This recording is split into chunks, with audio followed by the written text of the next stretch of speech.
हई महिमा महान, शेरा वाली माई के हई महिमा महान। सबके रखेली पूरा ध्यान, यही से पूजली जहान।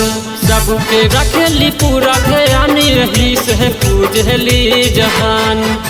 भक्त के खातिर माई के निछावर है परान, भक्त के खातिर माई के निछावर है परान। कि सबके रखेली पूरा ध्यान, यही से पूजली जहान। कि सबके रखेली पूरा ध्यान, यही से पूजली जहान।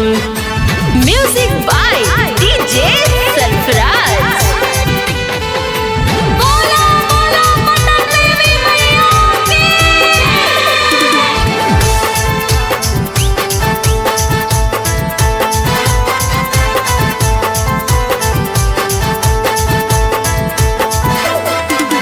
जे भिया बोमाई से अरची लगई तई, ओ करे यौ भगिया की फुलिया बुझई तई।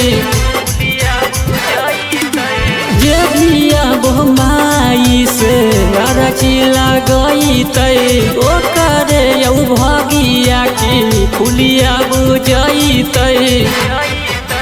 दुश्मन के छक्का छोड़ा बेली माई फेंकी के यौबान, दुश्मन के छक्का छोड़ा बेली माई फेंकी के यौबान। कि सबके रखेली पूरा ध्यान, यही से पूजली जहान।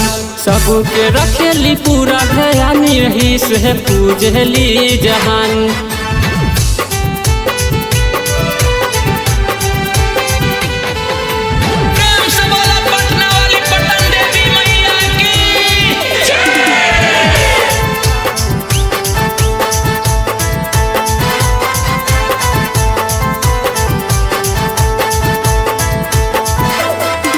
शेर पे सवार होके अब जागो चढ़ के, दुश्मन थर थर कांपे माई के डर से। शेर पे सवार होके अब जागो चढ़ के, दुश्मन थर थर कांपे माई के डर से।